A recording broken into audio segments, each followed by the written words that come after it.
EPS, EPFO higher pension पर बड़ा update. Pension भोगियों के लिए खुशखबरी। ईपीएस 95 पेंशन बड़ी पेंशन भोगियों के लिए खुशखबरी। हाल ही में कर्मचारी भविष्य निधि संगठन ईपीएफओ ने पेंशन से जुड़े कई महत्वपूर्ण बदलाव किए हैं।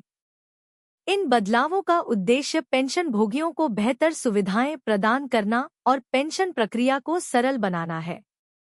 इस लेख में हम ईपीएस 95 पेंशन योजना में हुए नए बदलावों, हायर पेंशन की प्रक्रिया और ईपीएफओ द्वारा जारी किए गए नए दिशा निर्देशों के बारे में विस्तार से जानकारी देंगे। ईपीएफओ ने 1 जनवरी 2025 से केंद्रीकृत पेंशन भुगतान प्रणाली सीपीपीएस लागू की है। इस नई व्यवस्था से पेंशन भोगियों को अपनी पेंशन किसी भी बैंक शाखा से प्राप्त करने की सुविधा मिलेगी। साथ ही ईपीएस 95 पेंशन को बढ़ाकर 7,500 रुपये करने की मांग पर भी सरकार विचार कर रही है। आइए इन सभी महत्वपूर्ण बदलावों और अपडेट्स के बारे में विस्तार से जानें। ईपीएस 95 पेंशन योजना, एक संक्षिप्त परिचय। ईपीएस 95 या कर्मचारी पेंशन योजना 1995 ईपीएफओ द्वारा संचालित एक पेंशन योजना है। इस योजना के तहत निजी क्षेत्र के कर्मचारियों को सेवानिवृत्ति के बाद मासिक पेंशन प्रदान की जाती है। वर्तमान में इस योजना के तहत न्यूनतम पेंशन 1,000 रुपये प्रति माह है। ईपीएस 95 पेंशन योजना की मुख्य विशेषताएं। विवरण जानकारी। योजना का नाम कर्मचारी पेंशन योजना 1995 ईपीएस 95। संचालन कर्मचारी भविष्य निधि संगठन ईपीएफओ। लाभार्थी निजी क्षेत्र के कर्मचारी। वर्तमान न्यूनतम पेंशन 1,000 रुपये प्रति माह। प्रस्तावित न्यूनतम पेंशन 7,500 रुपये प्रति माह। लागू होने की तिथि 1995। हाल के बदलाव लागू 1 जनवरी 2025 से। ईपीएफओ द्वारा जारी किए गए नए दिशा निर्देश। ईपीएफओ ने हाल ही में कई महत्वपूर्ण दिशा निर्देश जारी किए हैं, जो पेंशन भोगियों के लिए लाभदायक हैं। इन दिशा निर्देशों का उद्देश्य पेंशन प्रक्रिया को सरल और पारदर्शी बनाना है। 1. केंद्रीकृत पेंशन भुगतान प्रणाली सीपीपीएस। सीपीपीएस 1 जनवरी 2025 से लागू हो गई है। पेंशन भोगी अब किसी भी बैंक शाखा से पेंशन प्राप्त कर सकते हैं। पेंशन भुगतान आदेश पीपीओ को स्थानांतरित करने की आवश्यकता नहीं। नए बैंक या शाखाओं को आईएफएससी कोड के साथ सिस्टम में जोड़ा जाएगा। 2. संयुक्त घोषणा प्रक्रिया का सरलीकरण। नई दिशा निर्देश 31 जुलाई 2024 को जारी सॉप संस्करण 3.0 को प्रतिस्थापित करते हैं। सदस्यों को 3 श्रेणियों में वर्गीकृत किया गया है। दस्तावेज जमा करने की प्रक्रिया को सरल बनाया गया है। 3. उच्च पेंशन के लिए स्पष्टीकरण।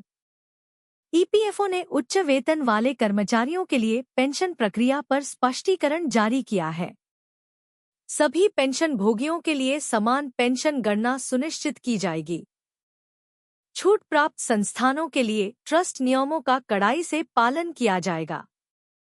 4. सदस्य प्रोफाइल अपडेशन की सरल प्रक्रिया।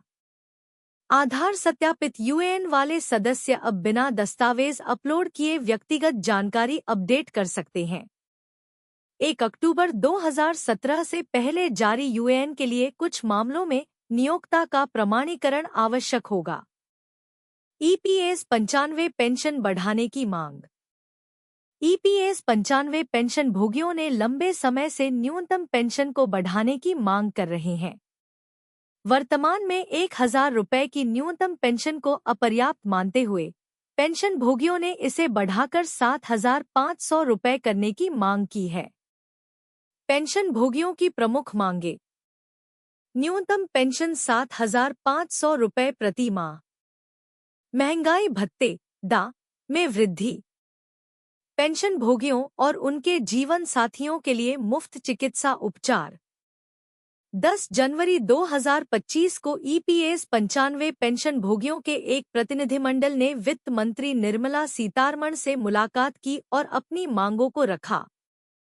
वित्त मंत्री ने आश्वासन दिया कि उनकी मांगों पर गंभीरता से विचार किया जाएगा। हायर पेंशन प्रक्रिया और अपडेट। ईपीएफओ ने हायर पेंशन के लिए आवेदन करने वाले कर्मचारियों के लिए कुछ महत्वपूर्ण अपडेट जारी किए हैं। आवेदन की अंतिम तिथि 31 जनवरी 2025। नियोक्ताओं को 15 जनवरी 2025 तक ईपीएफओ द्वारा मांगे गए स्पष्टीकरण पूरे करने होंगे। कुल 17,48,775 आवेदन प्राप्त हुए। 16,282 पेंशन भुगतान आदेश जारी किए गए। 2.6 लाख आवेदन अस्वीकार कर दिए गए। हायर पेंशन के लिए पात्रता 1 सितंबर 2014 से पहले ईपीएस का सदस्य होना चाहिए। वेतन सीमा 15,000 रुपये से अधिक होनी चाहिए। नियोक्ता और कर्मचारी दोनों को संयुक्त विकल्प देना होगा। ईपीएफओ की नई पहल, ऑनलाइन सेवाएं। ईपीएफओ ने पेंशन भोगियों की सुविधा के लिए कई ऑनलाइन सेवाएं शुरू की हैं। आधार लिंकिंग, डिजिटल जीवन प्रमाण पत्र जमा करना, पेंशन का ऑनलाइन ट्रांसफर, शिकायत निवारण प्रणाली। इन ऑनलाइन सेवाओं से पेंशन भोगियों को अपने घर बैठे ही अधिकांश कार्य करने में मदद मिलेगी। ईपीएस 95 पेंशन बढ़ाने के लाभ। यदि सरकार ईपीएस 95 पेंशन को बढ़ाकर 7,500 रुपये करती है तो इसके निम्नलिखित लाभ होंगे।